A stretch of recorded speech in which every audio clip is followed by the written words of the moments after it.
I'm Angela Brown in Washington, D.C. The next major move regarding Trump's aggressive agenda for immigration could involve the Supreme Court. One, who becomes a U.S. citizen, and two, how quickly a person gets deported. The Supreme Court could help surge or sink President Trump's aggressive immigration agenda. Probably the biggest challenge is the birthright citizenship. Once seen as legally untouchable, is now being questioned by President Donald Trump and even a small number of his Latino supporters. By that logic, then literally anyone, right, can become a citizen. You just make sure if you're pregnant, you give birth, and oh, that's it, I'm a citizen. And it shouldn't be so easy, you know, it's not easy in other places, and this is the best country in the world. If the Supreme Court backs Trump, it could change birthright citizenship and rewrite the immigration rule that anyone born here is automatically a citizen. Then there's the Alien Enemies Act. Trump used this wartime power to fast-track deporting Venezuelans. The court blocked it, likely setting up a legal clash in the U.S. Supreme Court again. They invaded our country. So this isn't, in that sense, this is war. Democrats say both moves go too far, that ending birthright citizenship violates the Constitution and using a wartime law for deportations strips people of due process. At the same time, ICE is moving through American cities, drawing harsh criticism from Democrats. This looks like modern-day slave patrols, and they have been sanctioned by this Supreme Court. Last year, the Supreme Court decided that officers cannot stop someone solely based on how they look. But in immigration cases, a person's apparent ethnicity can be a relevant factor when combined with other circumstances, drawing frustration from Democrats who the Trump administration still blames for the immigration crisis. The border is totally secure. You know, you forget, we had a border that I inherited where millions of people were coming through.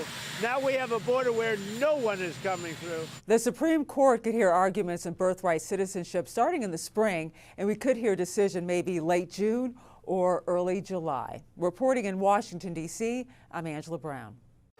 Go home now! Federal agents shot and killed a man near Nicollet and 26th Street in South Minneapolis around 9 Saturday morning, following weeks of tensions over a surge in ICE enforcement actions.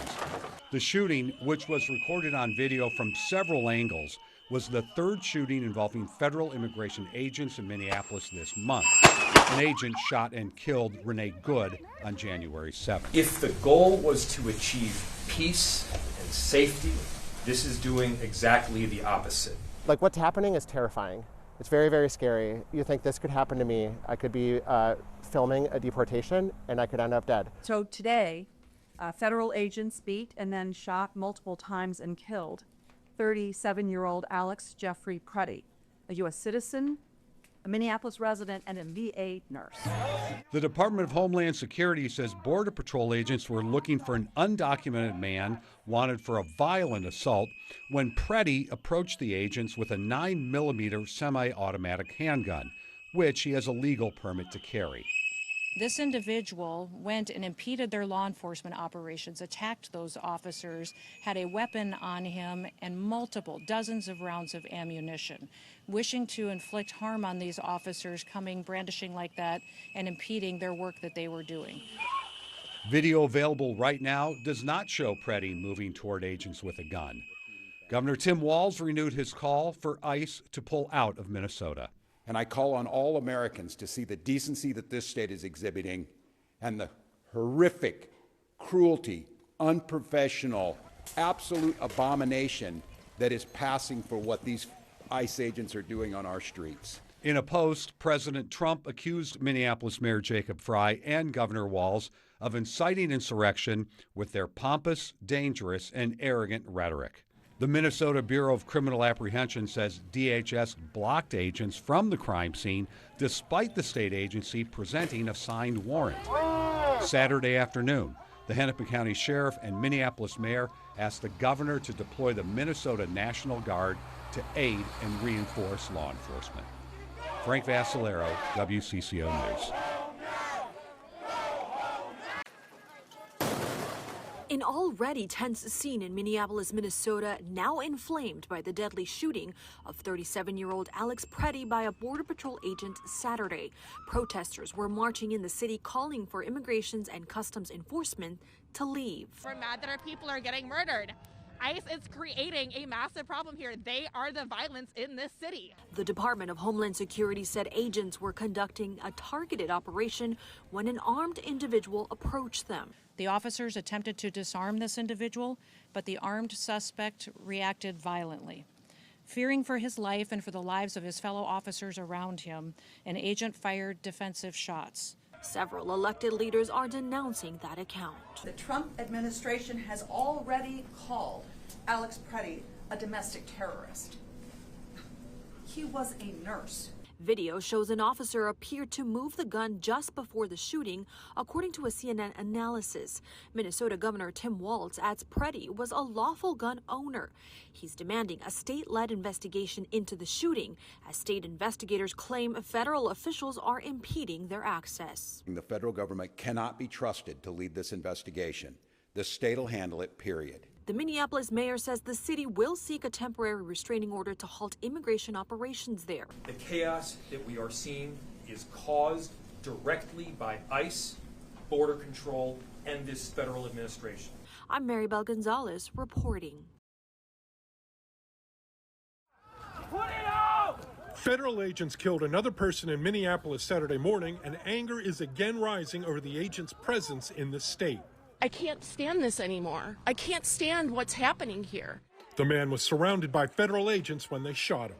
Life-saving aid was being rendered, and he was transported by ambulance to Hennepin County Medical Center, where he was later pronounced deceased. The Department of Homeland Security says the 37-year-old had a 9mm semi-automatic handgun with 2 magazines. It's unclear whether he was holding the gun when he was shot. The agents attempted to disarm the individual, but he violently resisted. Fearing for his life and the lives and safety of fellow officers, a Border Patrol agent fired defensive shots. In separate posts on social media, senior White House aide Stephen Miller referred to the person shot as, quote, a would-be assassin and a domestic terrorist. We are under attack by this administration right now, and this is not okay. It's just not. Minneapolis's mayor condemned the incident and is calling on the Trump administration to end the ICE operation in the city. The invasion of these heavily armed masked agents roaming around on our streets of Minneapolis, emboldened with a sense of impunity, it has to end. This is not how it has to be. I'm John Lawrence reporting. Across the street from the Circle K is the grocery store where Stephen Davis happened to be shopping before he saw ICE agents parked outside. They pulled out of the parking lot following someone. I followed them here into the Circle K. He just recently started volunteering with Tucson Rapid Response, which trained him for incidents like this. So he started recording. You can record, that's fine. That's close enough. Just 20 seconds into the video, you can see the ICE agent shattering the window of the man's truck. Davis quickly starts asking questions. So what is the purpose of the stop? Well, I can't tell you that. Señor, ¿cómo te llamas? Then the video shows ICE agents arresting the man and putting him into their vehicle, with his food from the grocery store still inside his damaged truck. I never thought that things could be like this in this country. I never thought that. And it breaks my heart. Davis has been present for more ICE arrests since this video just a week ago.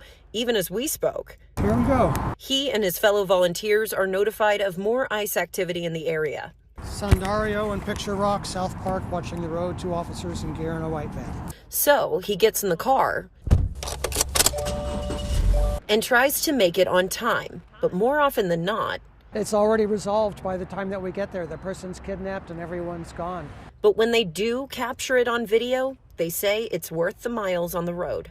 We're going to protect our neighbors, and that's the bottom line for us. People will say to me, are you trying to obstruct? No, we're trying to expose and show people what's happening. He's sending in his top guard, and really it's escalating because we just want to be left alone. City and state leaders in Minnesota, as well as residents in Minneapolis, reacting to news the Trump administration is changing its immigration enforcement leadership in the city. Good riddance. Couldn't have came sooner. This amid growing outcry after federal agents shot and killed protester Alex Preddy on Saturday. President Donald Trump signaling new willingness to work with Democratic state officials. Trump said Minnesota Governor Tim Walz called him, saying, quote, "It was a very good call, and we actually seem to be on a similar wavelength." Walz described the call as productive and said the president agreed to look into reducing the number of federal agents in Minnesota. Minneapolis Mayor Jacob Frey said he also spoke with Trump and told the president his main request is that the immigration crackdown in the city be brought to an end. Meanwhile, some who witnessed Preddy's killing are sharing more details about what they saw. I mean, the thing that stood out to me was that he was calm. There was no way that he was the one escalating this. Amid ongoing protests and the growing memorials to Preddy, there was also a heartening moment of kindness as some Minnesota National Guard members handed out donuts and coffee to protesters. I think that's true Minnesota energy. This is all about community. I'm Reed Binion reporting.